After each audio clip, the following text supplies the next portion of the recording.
The Invest in Her podcast is brought to you in part by Wells Fargo Bank. Hi, I'm Catherine Gray, founder of She Angel Investors and co-founder of the She Angels Foundation. I'm also the podcast host of Invest in Her and an award-winning producer, author, and TEDx speaker.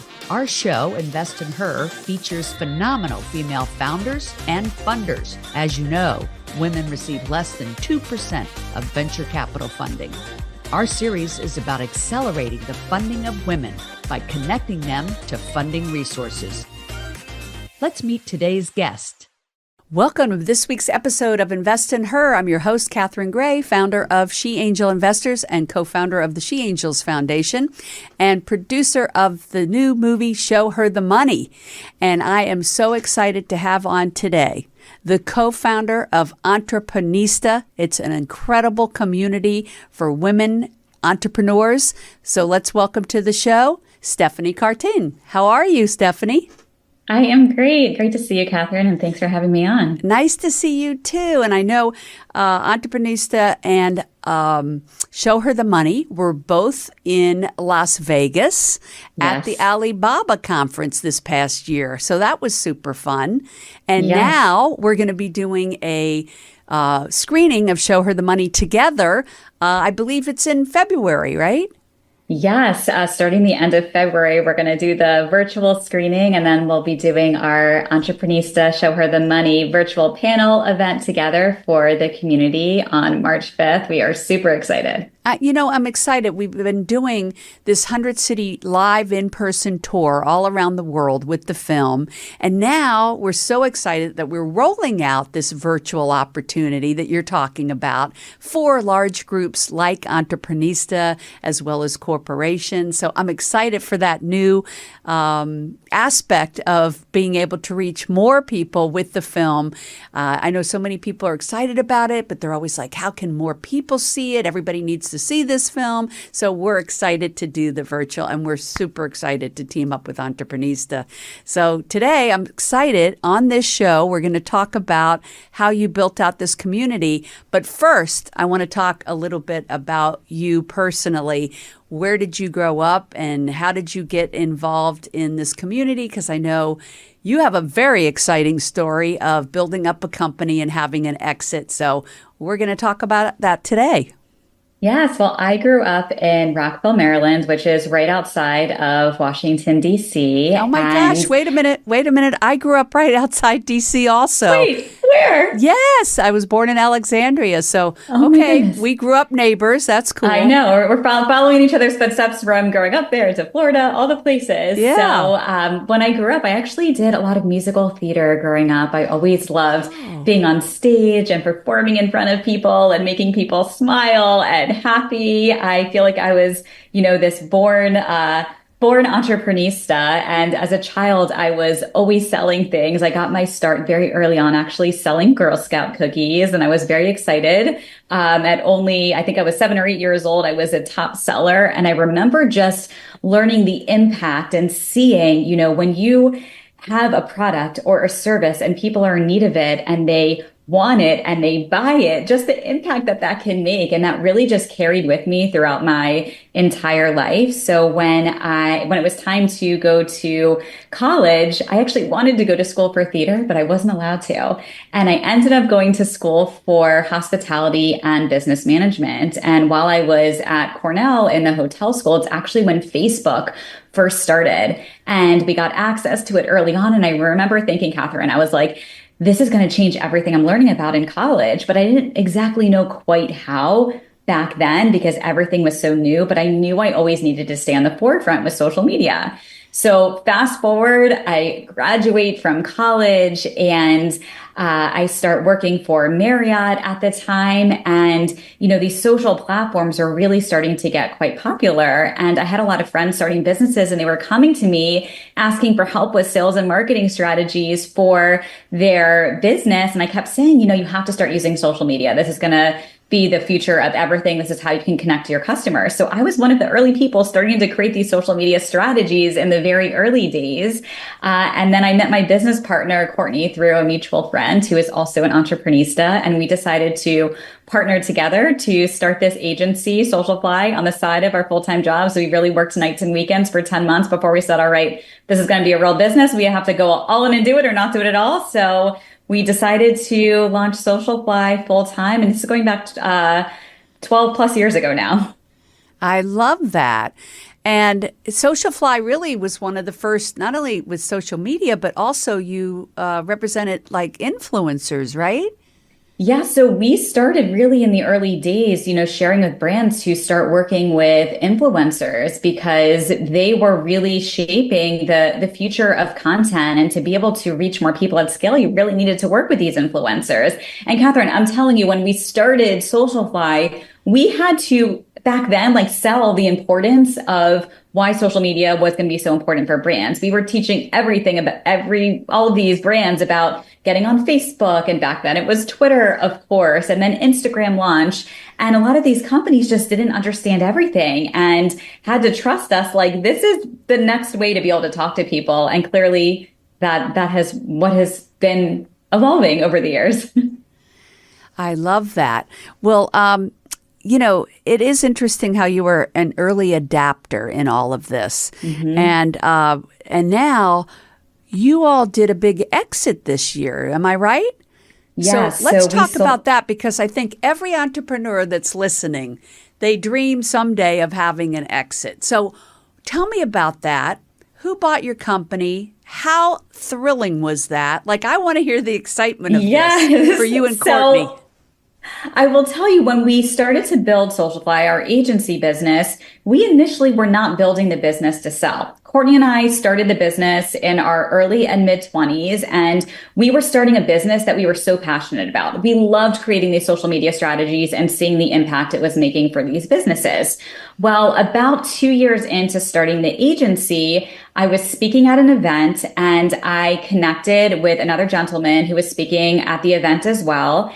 And he ended up introducing us to one of our mentors, who I believe you also got to meet at the Alibaba event, Carrie Cartin. Carrie Cartin is the founder of an agency called Likeable Media. And he introduced us to Carrie, and she really changed the path and the trajectory of our business. She agreed to meet with us. She was a few years ahead of us in business. And I remember Courtney and I went into her office, and she had these beautiful glass walls and windows in her office. And I remember thinking wow, we can build an agency like this. I know we can do this too. And she took us under her wing and started mentoring us. And Catherine, she told us, she said, you both need to read this book. It's called Built to Sell. So she gives us this book and this assignment to read this book. We read this book, and then we realize, wow, we can be building a business that actually can have more value in it than just, taking home money from the business every single year. We can actually be building this asset. And whether or not we decide ultimately we want to sell the business, we can have that opportunity. So Carrie went on to mentor us for the next really decade, and now has become just a close friend and confidant and fellow entreprenista as part of our community as well. But she really taught us everything in those early days about building a business to sell. So at that point, we started putting things into place in the business where we could create a sellable asset. And then over the next few years, because social media became, the most talked about subject and very hot in the industry, we actually started getting a lot of emails over the years from M&A advisors and other agencies that were interested in acquiring us. And we started going down this path of, entertaining these conversations every time we would get an outreach. And we realized, after kind of going down that road a few times and just exploring, that it was kind of taking us off course to actually being focused on building the business to ultimately have an exit. And then it also seemed like every time we were okay, we're ready to put the business up for sale, something would happen. So obviously we know there was, the pandemic in 2020. I had ended up having a very complicated pregnancy the year before. So everything kind of derailed our path. But then after 2020, we realized, now is the time for us to actually run our own process. So what that meant was we actually hired an M&A advisor and a fellow entreprenista. We hired a company called Tobin Leff, Mary McKinney. She helped us through the whole acquisition process. And this past February, we exited and sold the business to a company called True4 Media Group. And Courtney is still involved in Socialfly, running the day-to-day operations for the next year and a half. Yeah, I met your partner, Courtney Spritzer, at the Vegas event, Alibaba, and was so glad that through her we connected. And you all have a podcast too, I want to mention. Yes. The Entreprenista podcast that I was just on, and that's a fabulous entree too. So what you all did was you sold that company to Trueform. She still's aligned with them, which often happens, I know, in merger acquisitions. And then you two started building out Entreprenista, the community for members to be able to connect, which I believe you have like 2,000 members now, right? Yes, we now have over 2,000 members, and Entreprenista actually started as our podcast. So the podcast started over 6 years ago now. We just celebrated 6 years. We've done over 350 episodes over the past 6 years, interviewing incredible founders like yourself and sharing all of these stories. And that all resulted because of running the agency business. So many founders were reaching out to the two of us all the time, wanting to go out to coffee and pick our brain and just wanting to hear how we did it. And Courtney and I, you know us both now. We like to help absolutely everyone, but we realized very quickly it was physically impossible and not scalable to go out to coffee all day, every day and run our core business, which at the time was just Socialfly. So Catherine, we started thinking, how can we help as many founders as possible, but actually do it at scale? So our initial solve for this problem was to start our podcast. But then when everything happened in 2020, we were now getting so many messages from our listeners and followers, hearing things like, I lost my job during the pandemic. I want to start a business. Can you help us? Or I need to pivot. Can you help us? And that's when Courtney and I said, we have to go all in and build Entreprenista to now what we've done over the past 4 years, because everyone really needs the resources, support, and the community. So we were like, how can we put together everything that we've learned over the past decade plus in business and give this to a full community? So we launched the Entreprenista League on May 4th of 2021. So it's been about 3.5 years since the community has launched. And as you mentioned, we have over 2,000 women founders in the community, and everyone is in there connecting, networking, doing business together, helping each other, supporting each other. It is truly the most supportive and engaged community. And it has been, I would say, of everything we've created and done over the past 12 plus years in business, it has been not only the most rewarding thing that we've created and done, but the most impactful, because we see the results every single day and what happens when women come together to support each other. I love that. And we need that connection.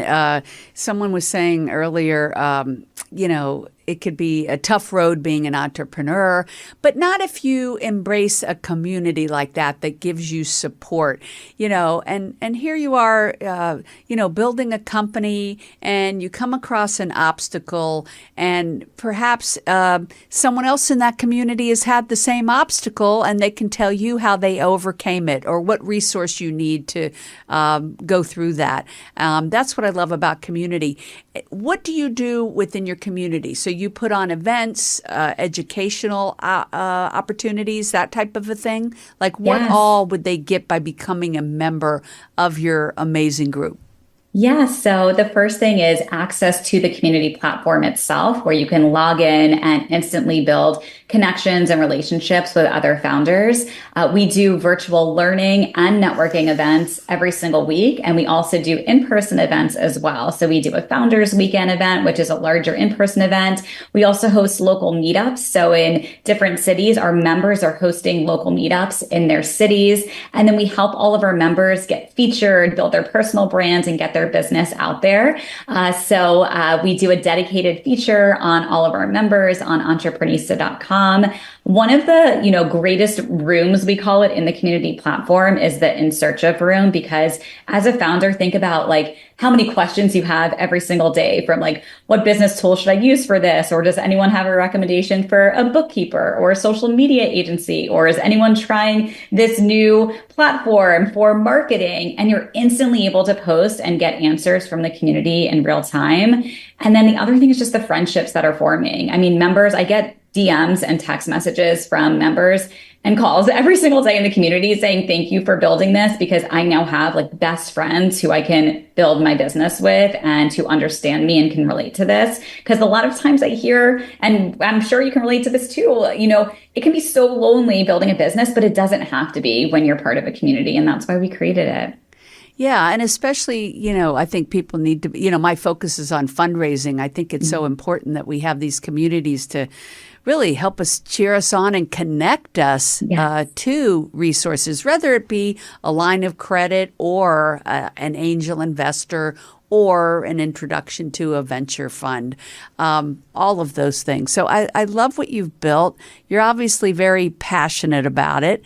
And I think it's great that you've walked the walk, talked the talk, built up your own business, exited it, and now you're showing other people how to do the same. So what tremendous gratification in that.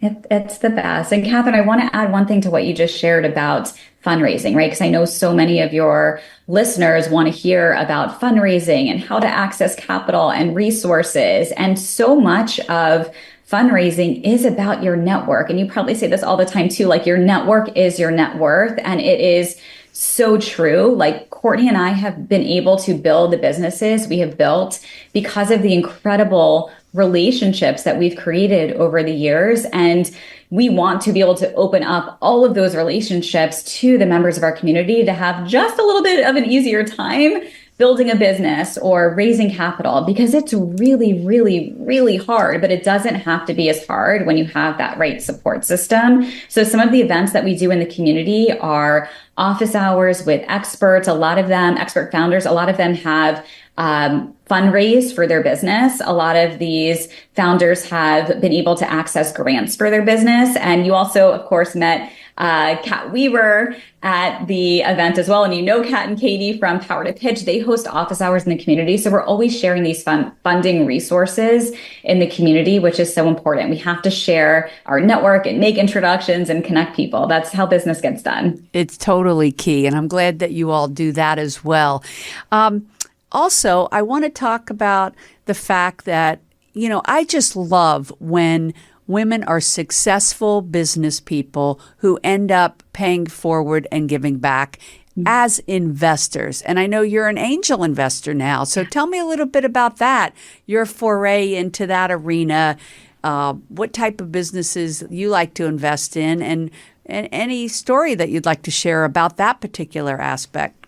Yeah, I want to share with everyone how I actually learned about angel investing. So as I shared, Courtney and I, we bootstrapped our first business, Socialfly. We didn't know anything about raising capital, venture capital. It was not even in our vocabulary or radar when we first started Socialfly. And a friend of ours, his name is Ben Zayces. He has an angel syndicate and fund. It's called the Super Angel Fund.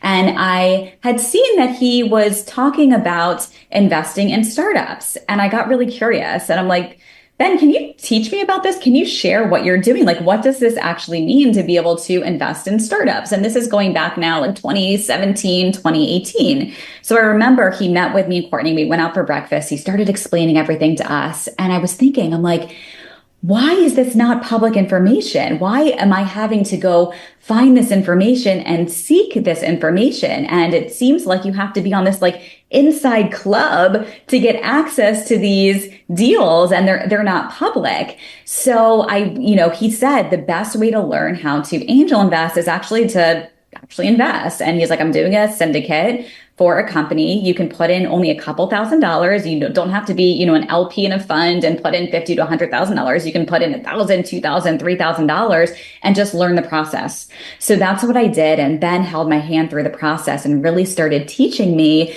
about angel investing. But I just found it so disheartening that I had to go seek out all of that information and it wasn't publicly available. Now with resources like yours and with everything that you're doing with this movie, Show Her the Money, and putting fundraising into the spotlight, there's much more of a conversation than there was, 6-7 years ago when I was first learning about everything. So, I dabbled in angel investing. I put a couple $1,000s into this first deal. And then I feel like I got addicted. I'm like, wow, this is amazing. You can really diversify your portfolio and put in a couple $1,000s into some of these opportunities. And that money means so much to the founder, and it goes such a long way. And you can be this early investor in some of these really big opportunities. Now, I do want to caveat this stuff, and I'm sure you say this all the time in the podcast, like this is a very risky asset class, of course, but if you have the opportunity and you're an accredited investor, which a lot of people are and don't realize it, it can be a really great way to diversify your portfolio and make a really big impact. So I've had the opportunity to invest in probably like between 10 and 15 companies now over the past couple of years. And again, it doesn't have to be this large check of, $100,000. With a lot of these syndicates, you can invest only for a couple $1,000s. Yeah, and I'm so glad you brought that up. That's a wonderful way to start. It's actually the way I started investing in individual companies. Mm-hmm. It wasn't until I learned about venture capital that I realized why it made sense to do venture.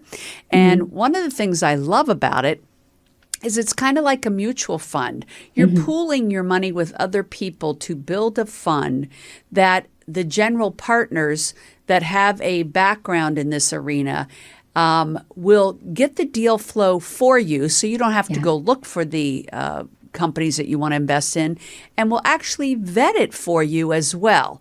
And that's what I love about the venture capital scenario, is that you're pooling your money with the other people. The general partners are finding the deal flow, vetting it for you, because who's got the time or knowledge to do that, and then deploying it to the ones that they think will be the most successful, perhaps even the next unicorn. And that, too, is a very exciting arena. So most people start in angel investing. I think it's actually more risky than the mutual fund type of thing that venture is, and also once you pool your money, you automatically have a portfolio of 20 to 30 or more companies in your portfolio, because everything that's in the fund then is in your portfolio, and then making it more risk adverse. So, and I think it's finding the fund that's investing in what matters to you. So I always say to people, the first thing they should think about is, what's the most important thing for you of where you want to make an impact, and then put your money in that fund. And it's kind of like just how investors shop for founders. They tend to invest in people they identify with. It's the same thing when you're shopping for, what venture capital fund should I invest in? You want to find general partners that you identify with and that they're investing in something that matters to you, because impact investing can be profitable. And I think that's a big fallacy, that people think, I can't invest in something that makes an impact and won't make money. No, it can do both. And that's the beauty of it. And that's why I love Take and Show Her the Money on the road to explain to people it doesn't cost as much as you think to get involved. Many funds are $25,000. It could be taken from your pension fund and put over in this, make more money, make more impact. And so that's the beauty of what we're doing, right? With both of our entities, absolutely. Our podcasts, with our communities, we're educating women on all these wonderful opportunities of how to grow a business or how to invest in someone else's great idea. We don't always have to be the one with the great idea. We could invest in someone that has the great idea, right? That's my goal now. Not to start any more businesses. I want to just keep investing in incredible entreprenistas who have businesses and make impact that way. 100%. Well, thank you for the incredible work you're doing. Everyone should check out Entreprenista community. What is the website for that, for them to sign up? Yes, you can head over to entreprenista.com/join to head over to join the Entreprenista League. And feel free to reach out to me personally. You can DM me on LinkedIn or Instagram. I'm at Steph Jill Cartin, or follow us over on Entreprenistas with an S at the end on Instagram. And I respond to all of my DMs. So feel free to reach out to me. I'm here to help you in any way. I love that. And on LinkedIn, for those that are just listening and not watching, it is Stephanie and it's Cartin, Cartin. You can find her. You can find me, Catherine Gray, with a C and Gray with an A. We would both love for you to reach out and connect with us. We are here to provide resources for you entrepreneurs and for you wanting to learn how to become investors in angel investing and or venture capital. So thank you so much, everybody, for tuning in. Make it a great week. Thanks, Stephanie, for being a great guest, and make it a great day.